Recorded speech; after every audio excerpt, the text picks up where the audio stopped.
Karis mungkin dijelaskan terkait dengan rekomendasi setelah rapat kerja hari ini, rekomendasi apa yang di keputusan jadi keputusan hari ini, Pak? Baik, terima kasih. Sepanjang pagi sampai dengan sore tadi kita mendiskusikan tentang hal-hal yang ingin kita kerjakan 1 tahun ke depan yang dirangkum dalam 6 pilar, ya, transformasi kesehatan seperti yang disampaikan oleh Bapak Gubernur kemarin. Ya, itu sudah kami rumuskan dalam bentuk rekomendasi yang akan kami tindak lanjuti jajaran kesehatan, baik Dinas Kesehatan, Provinsi, Kabupaten, dan juga para direktur rumah sakit, para kepala puskesmas sampai dengan tingkat kampung. Ya. Rekomendasi ini ada 5 lembar, ya, yang terangkum dalam 6 pilar transformasi, yaitu transformasi layanan primer, itu 13 rekomendasi untuk Dinas Kesehatan Provinsi, dan untuk Dinas Kesehatan Kabupaten ada 14 rekomendasi. Kemudian untuk pilar kedua, transformasi layanan rujukan, Dinas Kesehatan Provinsi itu ada 5 rekomendasi, dan untuk Dinas Kesehatan Kabupaten ada 5 rekomendasi. Kemudian untuk rumah sakit juga 5 rekomendasi.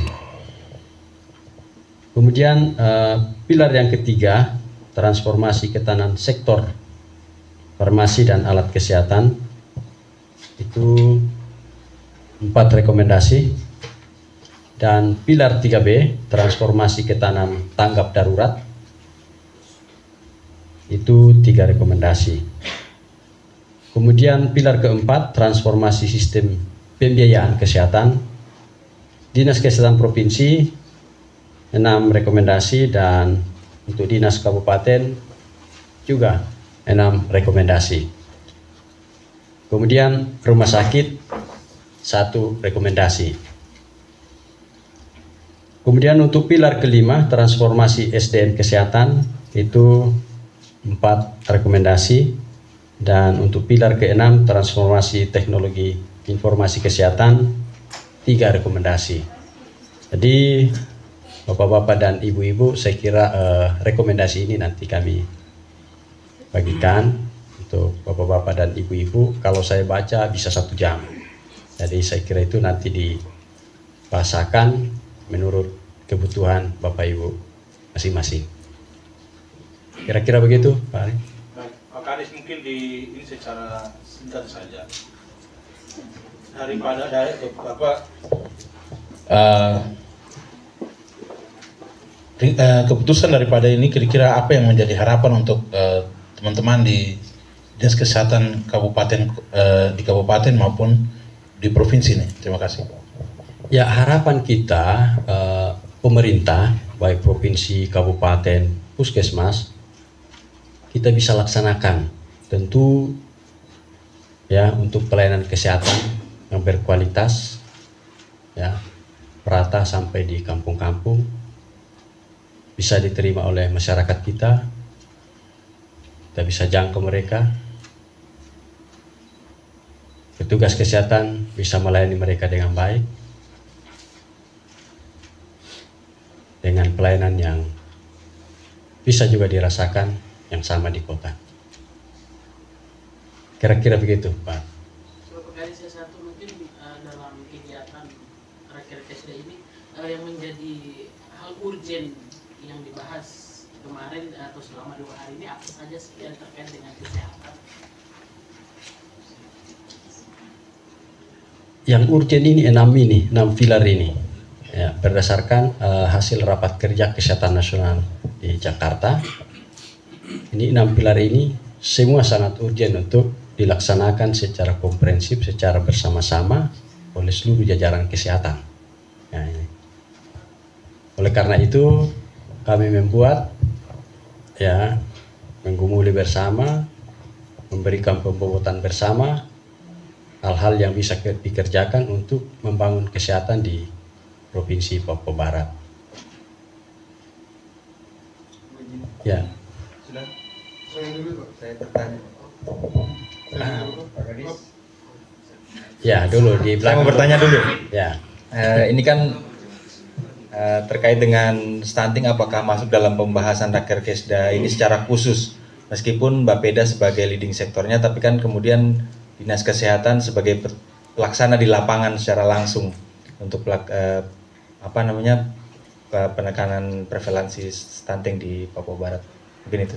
Baik, terima kasih. Stunting juga masuk di dalam pembahasan, tetapi kita tidak bahas secara sendiri karena itu masuk dalam salah satu pilar kesehatan, yaitu bisa di pelayanan kesehatan primer, ya. Jadi masuk di situ. Ya, jadi semua kita bahas, tetapi stunting kita tidak bahas secara sendiri, tapi secara keseluruhan. Tetapi stunting juga menjadi perhatian khusus dari kita untuk kita bisa turunkan di wilayah kita. Makanya tadi kita memberikan penghargaan bagi kabupaten, ya, wilayah yang betul-betul memberikan perhatian serius, ya, menurunkan stunting di wilayahnya. Dan kemarin juga Bapak Gubernur memberikan penghargaan kepada kabupaten dengan kinerja dianggap kinerja terbaik. Salah satu indikatornya itu, ya, penanganan stunting di wilayah kabupaten. Saya kira begitu. Pak Ari, silakan. Bapak, terkait dengan ini Bapak, transformasi layanan primer, yang pertama itu Bapak,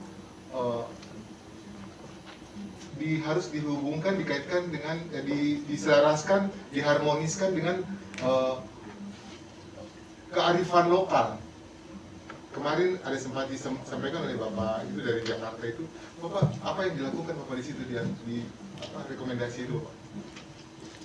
Saya baca yang rekomendasi layanan primer, ya, supaya kita semua bisa dengar. Yang primer, ya. Yang primer saja Bapak. Ya, untuk kabupatennya yang dikerjakan oleh kabupaten ini langsung di masyarakat.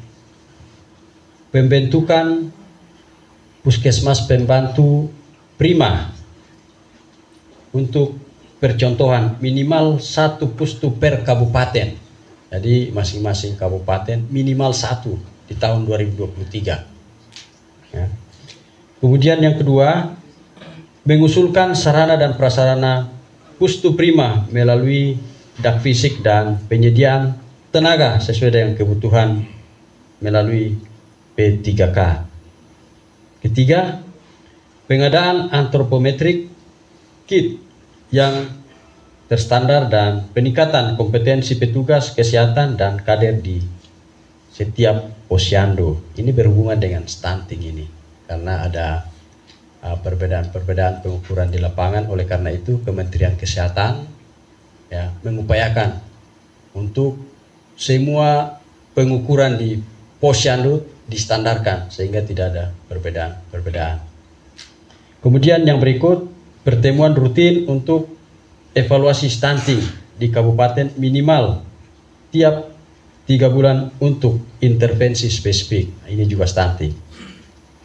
Membentuk jejaring dengan layanan swasta, praktek mandiri dokter, praktek mandiri bidan, klinik pratama, RSUD dan rumah sakit swasta terkait program layanan kesehatan ibu anak, imunisasi, AIDS, tuberkulosis, malaria, diabetes, dan hipertensi. Kemudian nomor 6, membuat MOU dengan Dukcapil dan Kementerian Agama terkait dengan kesehatan reproduksi bagi calon pengantin. Ini juga dalam kaitannya dengan tadi stunting. Penguatan kapasitas petugas pengelola kesehatan jiwa dan melakukan screening gangguan mental, emosional dengan menggunakan instrumen yang ada. Gangguan jiwa. Kira-kira kita bisa masuk ke itu? Ya, ada yang tertawa, jadi mungkin salah satu gejala apa tertawa sendiri begitu toh? Ya, yang berikut, peningkatan upaya penemuan kasus TBC dan pemberian insentif untuk petugas pengawas minum obat.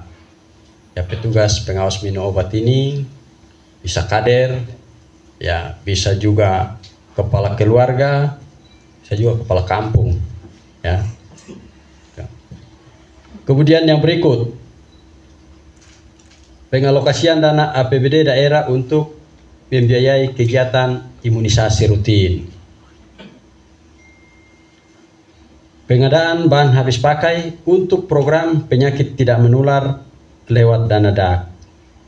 Peningkatan akses air bersih melalui program penyediaan air minum dan sanitasi berbasis masyarakat. Menjadikan layanan satelit menjadi layanan pengobatan dan dukungan perawatan mandiri. Yang ke-13, meningkatkan cakupan tes HIV. 14, melakukan bimbingan teknis, monitoring dan evaluasi secara berkala, baik secara luring maupun secara daring untuk semua program. Saya kira itu mengenai pilar layanan primer, dan masih banyak lagi ke bawah untuk pilar-pilar yang lain. Tapi tadi Pak Ari minta yang satu saja. Ada lagi? Ya. Pak, dari semua rekomendasi untuk menjawab 6 pilar ini kapan actionnya, Pak? Kalau tahun ini apakah sudah masuk di dalam DPA yang tidak lama lagi akan dibagikan? Lalu untuk berapa anggaran khusus yang akan dikelola di Dinkes untuk menjawab 6 pilar ini? Terakhir tadi soal, Bapak bilang soal TBC, Pak, ya. Ada tidak anggaran atau obat paket yang diberikan secara gratis atau disubsidi pemerintah? Karena saya ambil contoh kasus di tempat tinggal saya, dari kecil sampai sekarang ini saya jari ini tidak bisa dihitung untuk masyarakat yang warga yang meninggal karena TBC, yang tidak sampai obat paketnya sampai selesai karena kekurangan biaya dan lain sebagainya. Kira-kira. Baik, terima kasih Pak. Untuk obat TBC disiapkan dalam bentuk paket dan gratis, tidak ada yang dibayar. Di semua puskesmas, juga di rumah sakit, tidak ada yang dibayar. Ya, mulai dari pemeriksaannya, pengobatannya lama, ya, 6 bulan. Jadi kalau ada yang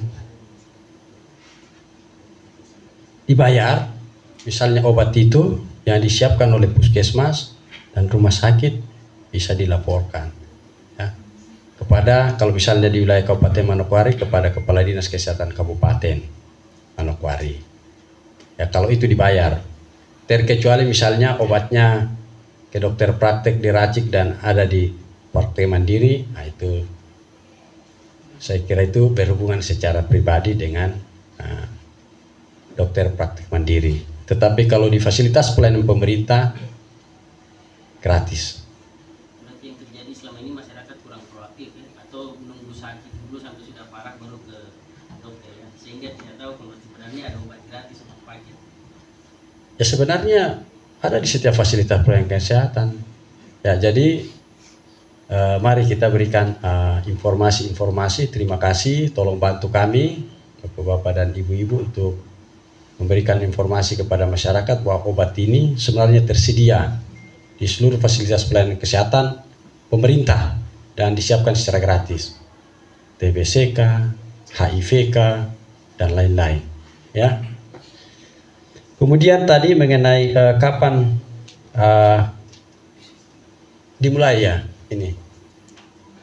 Nah, sekarang ini mulai akhir ini kita sudah mulai ini sebenarnya. Sudah sosialisasi kita sudah mulai dari peserta, semua peserta tadi, para kepala dinas kesehatan, para direktur rumah sakit, stakeholder kita, semua kita sudah mulai melakukan sosialisasi. Dan juga nanti di kabupaten kota juga Pak Kepala Dinas Kesehatan Kabupaten akan mengundang, ya, puskesmas untuk memberikan sosialisasi. Dan kami di provinsi, kami sudah siapkan tanggalnya, tanggal 1 Mei itu sosialisasi dalam bentuk daring, ya, kepada semua fasilitas pelayanan kesehatan.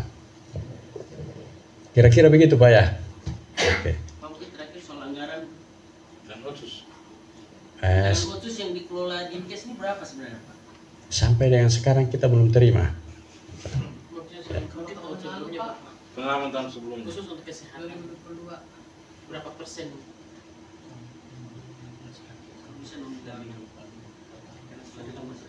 Berapa persen dari pagu total? Ya.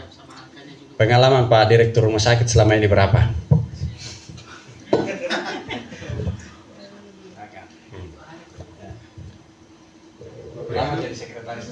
Ya, baik. Jadi kalau untuk proporsi ya, artinya kan kalau kita bicara mengenai apa namanya porsi anggaran otsus itu kan di Undang-Undang Otsus jelas, tapi pengalaman saya di Dinas Kesehatan dari 2007 sampai dengan 2020 itu tidak pernah lebih dari 3% lah, kurang lebih, paling maksimal 3, kayaknya 5 juga belum pernah. 5% ya, karena padahal kalau dilihat dari porsi anggaran otsus kan kita di kesehatan itu sampai 15% biasa disebutkan, begitu ya teman-teman. Kalau 3% itu berapa Pak? Kalau dijumlah angkanya? Ya, kan angkanya bervariasi per tahun. Jadi itu artinya porsi besaran anggaran yang dialokasikan sesuai dengan alokasi dana otsus yang diberikan untuk bidang kesehatan. Kalau di provinsi berarti total dari anggaran yang diberikan ke provinsi, anggaran otsus yang dikelola oleh provinsi, dan kemudian dari total anggaran otsus itu berapa persen yang diberikan ke dinas kesehatan. Jadi kalau per tahun ya nanti tinggal masing-masing kita bisa lihat proporsi. Pak Dokter terakhir menjabat yang Pak Dokter tahu nilainya berapa? Berapa ya Pak Kades?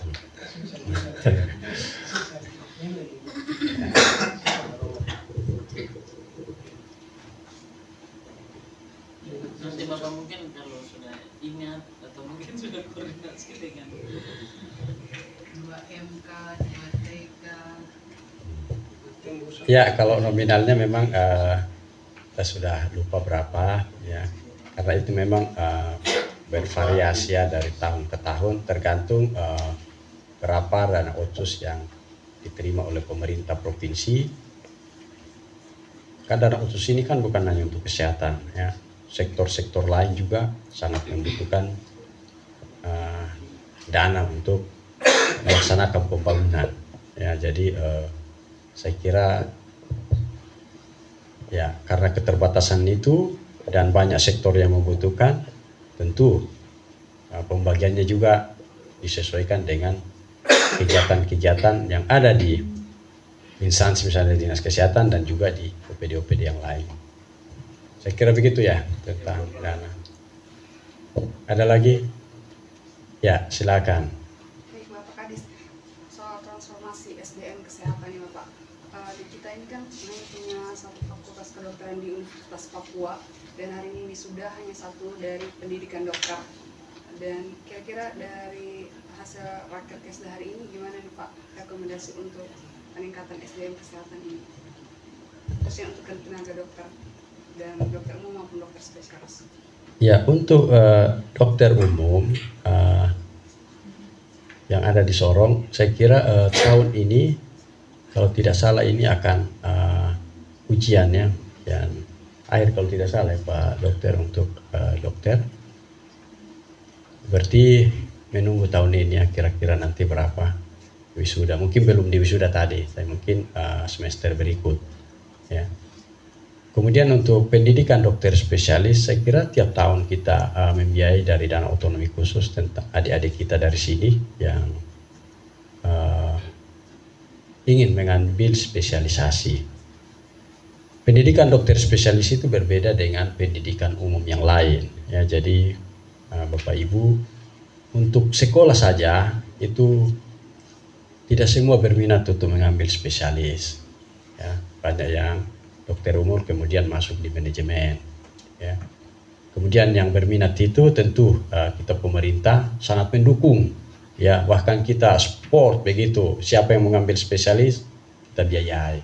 Dan tahun kemarin 13 dari sekian banyak mendaftar itu yang kita biayai kemarin, tahun kemarin 2022, dan tahun ini juga kita siapkan kuota adik-adik kita dari sini yang ingin melanjutkan spesialis silakan kita biayai. Ya, jadi siapa yang mau sekolah ambil spesialis kita dorong. Mudah-mudahan ya tahun ini bisa lulus ya, sebanyak-banyaknya lulus ya, kita biayai 20 saja setiap tahun kita biayai ya, ditambah dengan kabupaten yang ada di Papua Barat misalnya 4 di sekolah kan harus semua kabupaten clear 5 tahun ke depan spesialis kita sekarang terpenuhi ya. Jadi kalau misalnya adik-adik kita dari sini berminat dan ingin melanjutkan pendidikan, saya kira kita support untuk melanjutkan pendidikan. Nah, saya kira begitu ya. Tahun ini kuota untuk dokter spesialis yang dibiayai oleh provinsi berapa? 20. 20 orang. Nah, Tahun 20. lalu dong, Tahun lalu kita siapkan 20 yang memakai kuota itu yang saya sebutkan tadi. 12. Ya, itu yang lulus.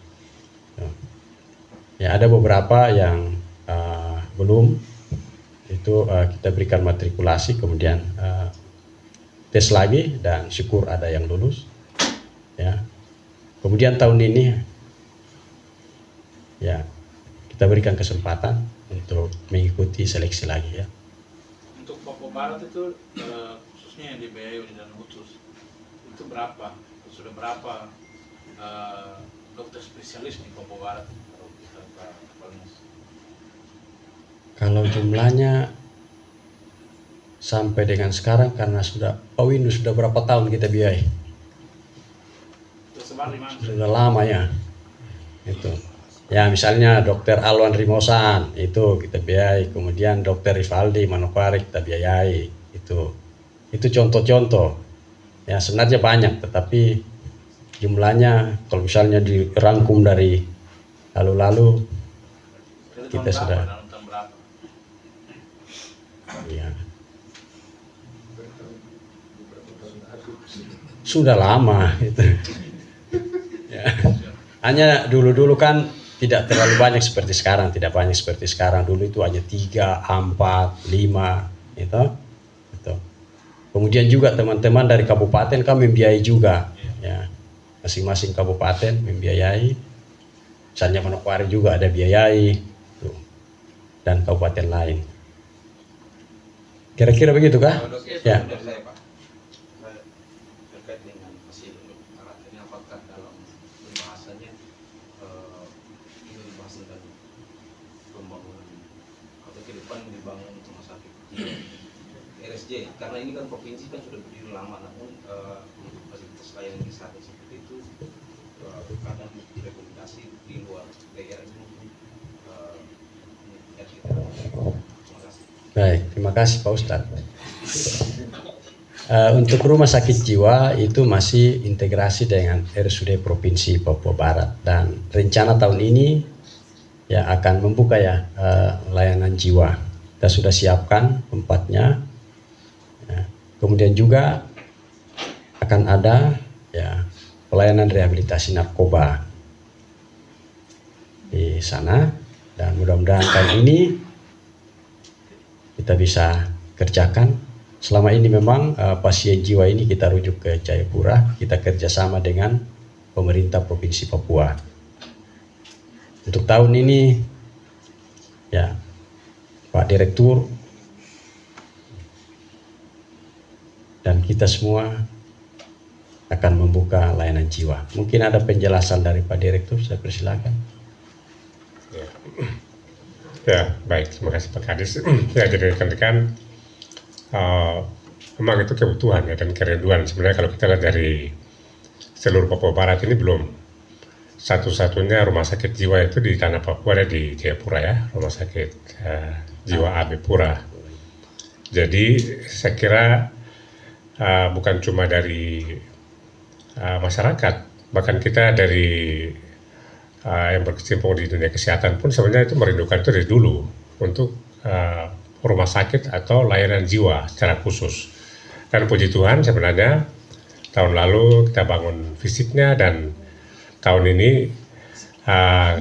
kita kan sebenarnya mempersiapkan dari sumber daya manusianya, dokter jiwanya tamat tahun ini, tinggal perawat kita latih dan kemudian tenaga-tenaga yang lain kita persiapkan untuk kita beroperasi mudah-mudahan dalam pertengahan tahun ini.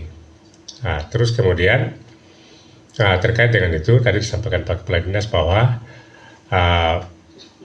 kita juga perlu untuk membuat satu fasilitas kesehatan untuk menjangkau mereka-mereka yang punya kecenderungan untuk penyalahgunaan narkotika, dan itu juga sesuai dengan kebijakan dari kejaksaan, maka kita sudah membuat MOU dan bulan lalu sudah ada pelatihan juga persiapan untuk tenaga-tenaga untuk pelayanan rehabilitasi narkotika yang dilakukan oleh BNN. Jadi kerjasama antara Rumah Sakit Provinsi, Dinas Kesehatan Provinsi, Kejaksaan Tinggi Provinsi, dan Badan Narkotika. Jadi itu ya informasi untuk masyarakat kita keseluruhan di Papua Barat, termasuk Papua Barat Daya sebenarnya. Jadi kita berharap dalam 1-2 bulan ke depan ini bisa segera beroperasi. Untuk kapasitasnya itu sekitar hampir 40 tempat tidur total, dan kemungkinan nanti kita akan membagi dua, sebagian untuk pelayanan jiwa dan sebagian untuk pelayanan rehabilitasi narkotika. Mungkin demikian. SDM-nya? Ya, sambil. Jadi seperti yang saya sampaikan, misalnya untuk rehabilitasi narkotika, bulan lalu kita sudah buat pelatihan, bukan kita, BNN yang membuat pelatihan. Terus kemudian beberapa tenaga perawat dari Rumah Sakit Provinsi juga diikutkan, dan itu sudah dihitung. Jadi mereka sudah menghitung kurang lebih untuk start awal kita butuh tenaga berapa, dan itu akan di backup dari BNN. Kemudian untuk khusus jiwa sebenarnya kita juga sambil mempersiapkan. Jadi sebenarnya untuk pelayanan jiwa ini khusus fokus untuk kita dari Rumah Sakit Provinsi, yang memang sebenarnya dari jauh hari kita sudah siapkan, tinggal tunggu dokter spesialis jiwa saja sebenarnya. Ya, betul. Ya, mungkin ada yang ingin bertanya. Kita juga ada narasumber dari Kementerian Kesehatan. Monggo. Pak Ustadz, ada yang boleh tanyakan? Ya, silakan Pak.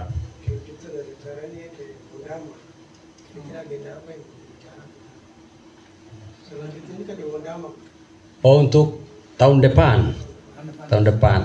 Biasanya kami raker itu kami menentukan berdasarkan kesepakatan itu raker berikutnya, tempat pelaksanaan berikutnya, supaya mempersiapkan diri. Ya, misalnya tahun ini di Manokwari, berarti tadi kita sudah tanyakan kepada pemerintah daerah, kepala dinas, bahwa mereka siap. Berarti tahun depan nanti di Teluk Pondama. Kira-kira begitu ya.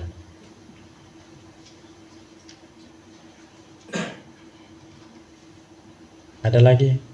Ibu-ibu? Ibu Ir? Oh, tidak ada. Oke. Kalau tidak ada lagi? Kita minta kopi yang itu. Oh ya, ini nanti kita kasih tinggal. Ya. Dari kami berempat di depan, Kepala Dinas Kesehatan Provinsi, Pak Direktur, Pak Kepala Dinas Kabupaten Manokwari, dan perwakilan Kementerian Kesehatan. Terima kasih kepada Bapak Ibu semua. Kalau ada hal-hal yang kurang, mohon dimaafkan. Dan mohon bantuan kepada kita semua untuk memberikan informasi-informasi ini kepada masyarakat kita yang ada di Provinsi Papua Barat. Terima kasih. Selesai.